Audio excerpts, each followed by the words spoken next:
It's car con carne.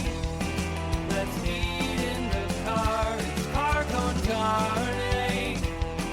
And now here's the star of our show, James Van Alstyne. This right here is Car con Carne. Car con Carne is a Q101 podcast. I'm James Van Alstyne. Car con Carne, sponsored by Easy Automation. Are you looking to transform your home, office, or business into a smart, seamlessly connected space? Easy Automation delivers custom automation solutions that are tailored to your lifestyle. Whether you're upgrading your home entertainment, streamlining your office tech, or enhancing the atmosphere in your restaurant or sports bar, they've got you covered. Their expert team designs and installs personalized systems, from smart lighting and climate control to audio-video distribution and robust Wi-Fi networks, all managed through an intuitive app on your favorite device. Easy Automation makes technology work for you effortlessly, reliably, and always with your satisfaction guaranteed. Visit easy-automation.net or call my guy Dan. His phone number, his direct line, this phone number leads you right to his pocket, 630-730-3728, and take control of your environment today. Car con Carne, also sponsored by Exploding House Printing. Exploding House can help you with all of your screen printing, embroidery, and general merch needs. They are truly a local Chicago business, not terribly far from where I'm recording right now. They're over in the Hermosa neighborhood, and the focus is on small business, bands, brands, everything in between. They've worked on products for Meatwave, The Empty Bottle, The Music Box, Dante's Pizzeria, The Broke Down, so many others, and you can check out explodinghouseprinting.com to see the entire list. Jonathan at Exploding House, he's been doing this for decades, literal decades. He knows what he's doing. Besides technical expertise, he delivers production efficiency and cost awareness to offer boutique print shop quality at much lower large print shop prices. Check out their work on Instagram at Exploding House, or again, go to their website or just email info@explodinghouseprinting.com to get a quote. So, Gina Barcal has been playing in Chicago area bands for long enough to be called any number of things, from scene survivor to elder statesperson.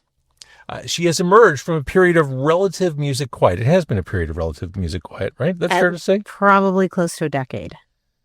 Of complete music quiet for a brand new release, a new Americana release, Midwest Till the End. It is her debut solo release. The EP arrives on November 7th, along with a show at the wonderful Fitzgeralds Sidebar on November 8th. That is Gina. She is here. We are sitting on a busy Logan Square Street, well, specifically Fullerton. We're sitting on Fullerton to talk about something we have in common. We are both Midwest to the end. I never considered moving. I did. You did? I wanted to, and I think that's what kind of the single that just got released today, Long Tall Lover, is. Today being Monday the 8th of September. Released the first single, Long Tall Lover, and it actually kicks off with the first line is, "My big plan was to move out west," and I did not. So the whole song is about why that didn't happen. Because if you make a plan... You found a Midwest boy with calloused hands. I did. So everything I'm listening to, more or less, is autobiographical. This is textbook Write What You Know on the EP. Yes. Yeah, absolutely. One of my favorite lyrics on the entire EP is from the aforementioned single, Long Tall Lover. "I could barely stop from grinning, and I'm sorry, Jesus, but tonight I'm sinning."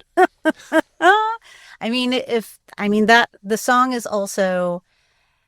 It is our first date. Yeah. Okay, so and you just from that what when you know, you know. When you know, you know. Had you considered moving to Nashville? No, but my sister-in-law lives there, so I go to visit often, which is where I recorded this EP. So I think that's good enough for me. We have dug our heels into Northwest Indiana, and I know one of the other lines in the song is, "If you want to make God laugh, make a plan." Something I should know it. It's my song, but you have some time before the Fitzgerald show. Yeah, to learn my lyrics. But did not plan on moving out there at all. Dave, my husband, the song is about the Midwest boy with calloused hands. He was working out in Gary a lot at the time. My dad had just passed away. My mom was sick, so having to home care, help my brother out with her and Aurora, the back and forth and the driving and not being able to take a vacation. I said, like the Kiss song, "You gotta live like you're on vacation." I was like, let's go live by the beach. So we ended up in this little town, Ogden Dunes. We're 2 blocks from the beach, and it's been insanely awesome. I never thought I'd live in Indiana. I've seen the pictures, and it looks fabulous. By the way, the Kiss reference, you can take the girl out of Slutter, but you can't take the Slutter out of the girl. True. In fact, the last time I did this podcast, I was in full Kiss makeup. Mm-hmm. That was a long time ago. Yeah, probably 10 years ago. That's at least realistic. Yeah. Yeah. I mean, here we are. Wiser. Yep. I have more gear now. I've got lights. It was dark then, so I don't even remember. I think I may have been live on the phone, warts and all. Like, I'm actually recording and I can edit it now. And I think Slutter, we had all had some beers. There may have been some lubrication before the show. Yeah. So, as I think about your sound now and your sound then, when you were in Slutter, when you were in Venom Lords and Pillowmints, your vibe now, especially watching this video that you just put out today, your vibe, your look, your feel, your sound, much more Grand Ole Opry than, say, Reggie's at this point. Yes. Has this always been inside you? Oh, yeah, 100%. I grew up on old country music. That's all that my parents played. Man, like my dad's from the UP of Michigan. My mom is from a little river town. There's a song about them on the album too, but my mom grew up in a little river town, Savannah, Illinois, right along the Mississippi River.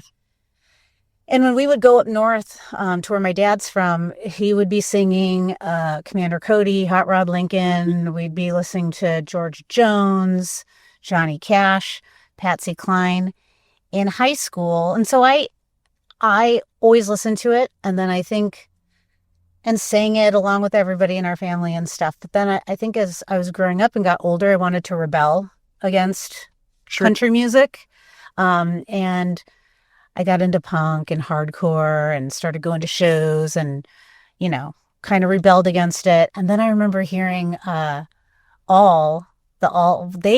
covered Hot Rod Lincoln. Mm-hmm. And I was like, what? Oh, this is so cool. But in high school, I kind of hit it that's what I'd be listening to. Like, I'd be listening to Tanya Tucker, Patsy Cline, whatever in my car. You're a closet country fan in high school. Yeah, man, totally. And then one time my boyfriend at the time and a few other people were in my car. And I'm like, you know what? I just feel like listening to Patsy Cline. So I popped in the cassette and my boyfriend at the time goes, what is this? And I'm like, I pulled over and I go, get out. You didn't really do that. He was, yeah, I really did. My friend Jen Walter, she was a witness to it. We still laugh about it. I said, can I swear on this? Yes. Okay. I said, get the fuck out of my car. So I totally kicked him out because he was saying bad things about Patsy Cline. You don't do that. Yeah. But so I grew up listening to that, and I think it's always been in me. One of the songs on the album I wrote called "The Fire Won't Stay Alive." I wrote that like 15 years ago. I didn't have at the time. I was probably in Venom Lords. I can't remember. It just didn't fit with any of the bands that I was in, even any project bands that I tried doing. And I was like, where did that come from? And I liked it. And I didn't know anyone who played country music or wanted to. Everyone that I know is in punk or rock bands. And now there's like a huge country scene here in Chicago. And I hardly know any of those people. So The Fire Won't Stay Alive. This is the one that lit the fuse, so to speak. Yes. For where we are now. And appropriately enough, the song's kind of a slow burn. Mm-hmm. If you want to just carry the fire metaphor all the way through. Right. I do like that song a lot. You said you recorded this in Nashville. Was that to get in spiritual alignment, or that's just the way things fell into place? That's just the way things fell into place, because the whole reason why this started, I wasn't setting out to do a country album at all. Were you setting out to do an album at all after 10 years of inactivity? Yeah, I think for posterity, I had a bunch of songs that just never fit with any bands, and they weren't necessarily country songs. They were just random songs, ideas that I had that didn't quite fit, or they just didn't go anywhere when I would play them with people. And I thought, you know what, I'm just going to record these myself. So I had a few friends who, said, yeah, we'll work on those with you, or we'll record them with you. I said, I don't want to start a band. everyone I know is in a million bands. So I don't want to commit anybody to another band. And I didn't know if really I wanted to commit to a band either. So that's how it started off. And then I realized a lot of these songs, before other people can play on them, I have to finish them. And I realized that these are like kind of half-ass songs because I've always been in bands and I rely on... Sure. I come in with an idea. I'm used to collaborating with people, and without having a band, I'd come, with bands, I would come in and be like, I got this idea. Maybe it's a verse and a chorus. And then we workshop it. Yeah, we'd workshop it and finish it together. And I sit alone at home. My dogs can't play guitar or sing. So I had to finish these songs. And when I started doing that, I was realizing like, I just don't want to do these songs anymore. And then I just started writing new ones. So the Fire Won't Stay Alive, I was going to record that one as just to have all these different songs. And then I'm like, then another one came to me. I think then the next one was A Girl from a River Town about my parents. And that kind of started to have the same vibe. And then Long Tall Lover came out of nowhere in me. Like, and these songs just started coming out then. So then I had enough to go to record. And then it was back to the who's going to help me record them. That was my question about people you're playing with. You have like a locked in band, or is this kind of like an ad hoc group of on-call players? So the way that I did this, I was looking into, again, like, hard to commit even friends to learn these songs, learn them well enough, boss them around to get them to sound how I want to. Because again, back to when I've always been in a band before, it's been a collaboration. Mm-hmm. Even if I'm bringing in a song, it becomes, in all the bands I've been in anyway, it's become the band's song. It's no longer my song. Right. It's always been a democracy, every band I've been in. So this is starting to be where I'm like, it's just not working out, the timing of getting people together, again, because everyone's in 5 million bands. So I started researching and I found, some studios where I could just hire studio folks, session musicians. And again, my sister-in-law lives down there in Nashville. So kind of just poked around, asked some questions, and landed on the place that Baird Music Group. And that's where I went and recorded. I love that. And, session musicians, Booker T and the MGs were a session band. God. These dudes were so good. Like, my head was exploding because everything that I wanted, because in the way that we did it, I had a 2-hour initial, I sent all my, just me playing guitar and singing and my lyrics and some like reference things of how, like, what I liked, different sounds of what I liked from different artists. And then I had we had a pre-production call, a Zoom session, listened to all the songs, talked through them, talked about what I wanted, what instrumentation I wanted. Like, even to the point where I'm like, ooh, and I hear like this guitar line on this part, and I could just like hum it. Mm-hmm. So it kind of went like that. And again, because I'm so used to a democracy, I even found myself going, unless you have other ideas. And he's like, Eli, Beard is like, that is Midwest till the end. Yes. That kind of behavior. Yeah. Mm-hmm. I was like, if you have any ideas, and he goes, no. We're keeping these exactly how you wrote them and how you want them. So it was a new experience for me, and scary, because I don't know if I'm right. I don't know if this is going to sound good, or the ideas that I had in my head. Yeah, you're used to your friends keeping you honest.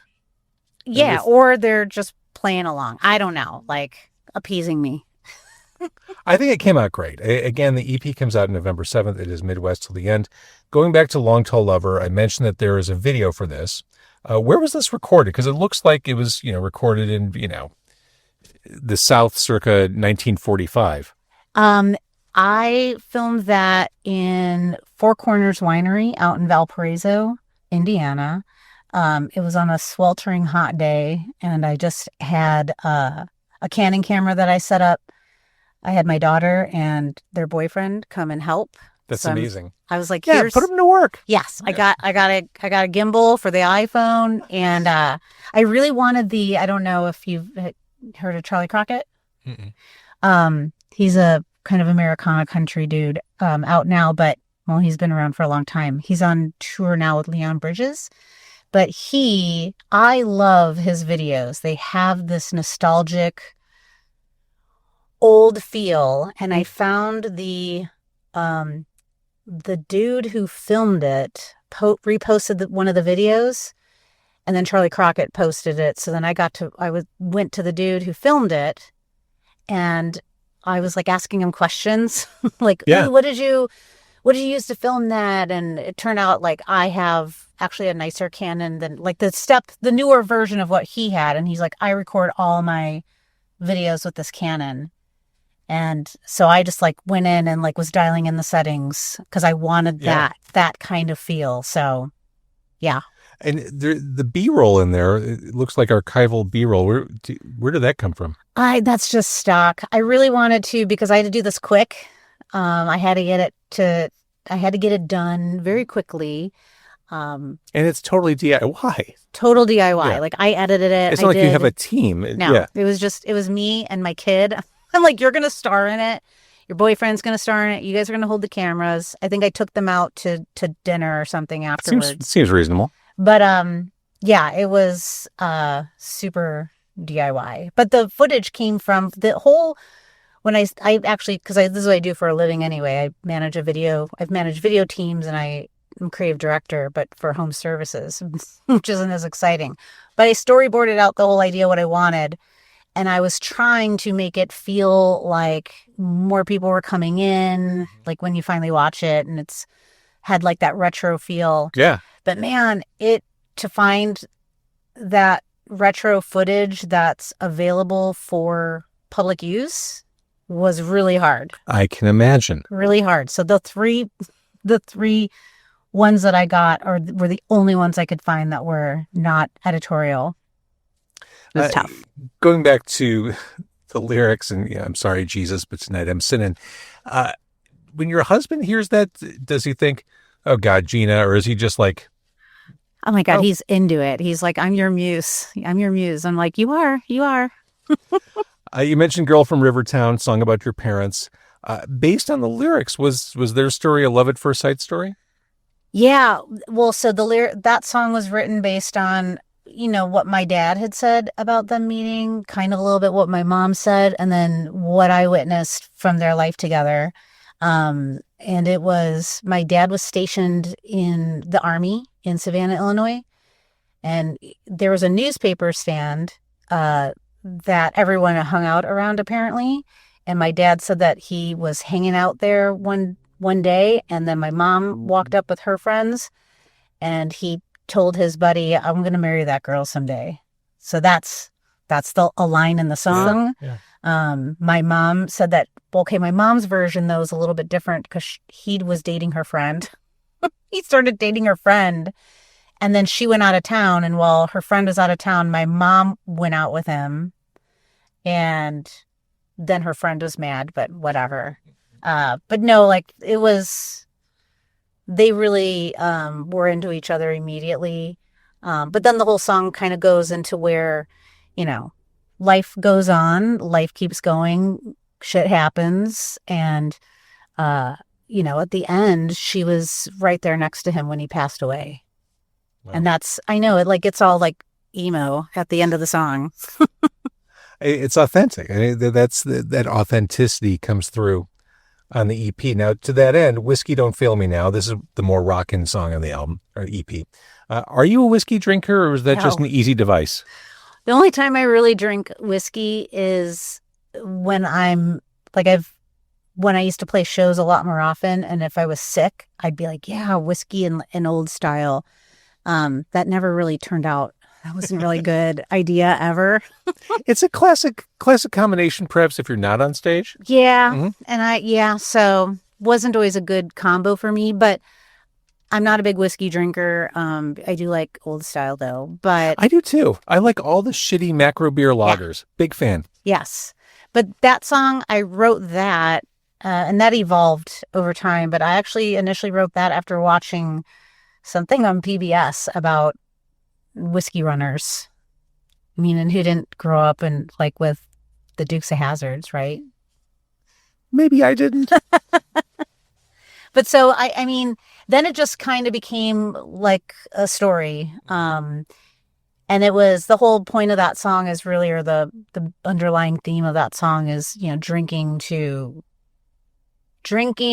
and reimagining an outcome. Like you don't really, I mean, I don't want to, if you're really mad at somebody, you can in your head think of terrible things to do to them without getting in trouble and really doing it. Hopefully you don't drink and really do the terrible things. Right. You just internalize those things. Smoky Mountain High. This is going back to your relationship. Mm-hmm. Again, telling the stories of your life. I will never will forget the day you said, "Let's run off to Tennessee." Is that what you did? Yeah, we eloped. Dave and I. Why Tennessee? I don't know. I was looking at. We're eloping because it wasn't our first rodeo. We've both been married before. A rodeo would be an acceptable metaphor for the CP in the Americana vibe. Yeah. So I don't know. I think I was looking for like just a weekend getaway. I don't know, like elopement packages, and they have them in the Smoky Mountains. So we ended up finding this awesome bed and breakfast. It is beautiful, overlooking the Smoky Mountains. It was just the two of us, and so that's exactly what that song is about. And then we extended the weekend and just on a whim went to Gatlinburg. Never been there before. And it was before the Gatlinburg fire. The place that we stayed at, the Tudor Inn, burned down during the fire. It was sad seeing a lot of that stuff go. But it's such a beautiful place. I'm not like Gatlinburg's kind of like Wisconsin Dells on like, you know, on the street. It's all souvenirs. But Tennessee and everything around it, the Smoky Mountains, they're so beautiful. So we just love it.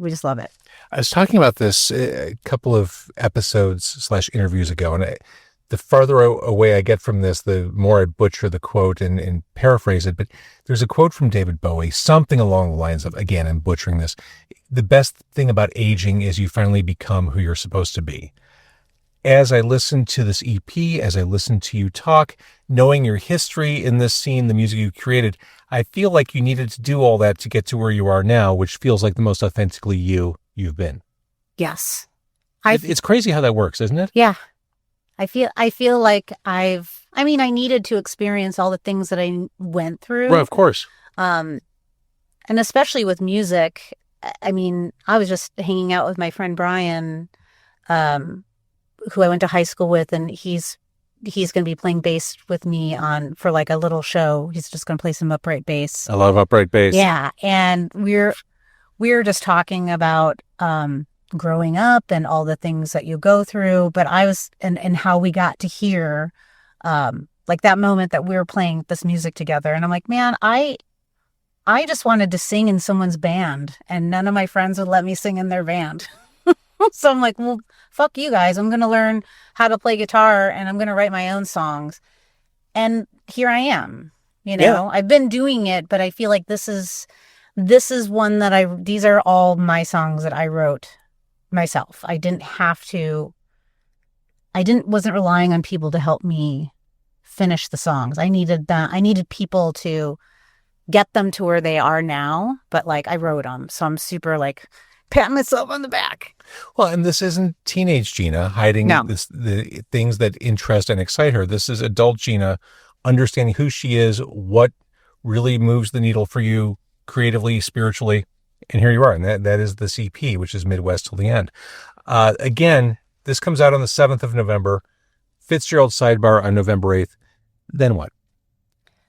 I don't know, because I think, like what I was saying at the beginning when we were first talking, I said that I just wanted to record these songs for posterity. So as it's evolving and unfolding, like I've said, I don't really want to commit to a band, but now I'm like, ooh, it might be fun, but I don't know. Like, I know that I've already got another whole batch that I'm ready. I want to go record, and I think they're better.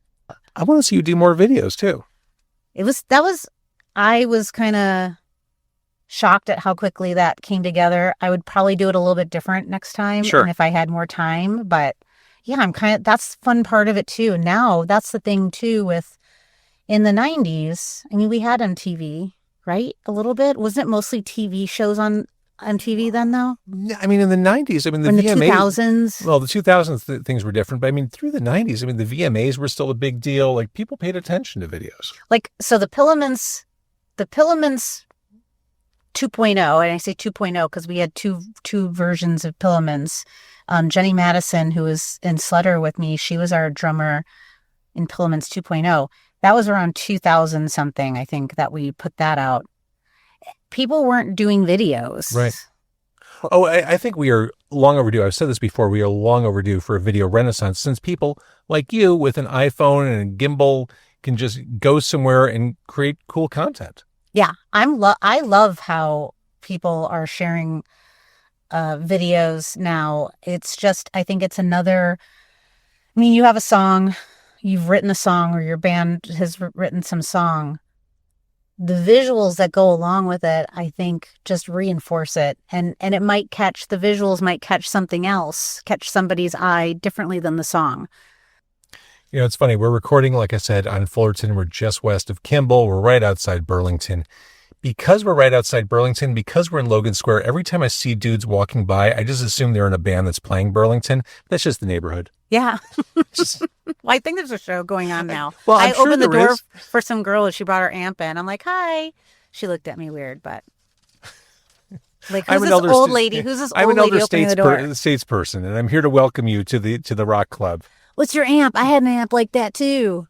Back in my day. Back in my day, I had to carry a Fender Twin. And that thing was right. fucking heavy. That's right. Midwest till the end. You are.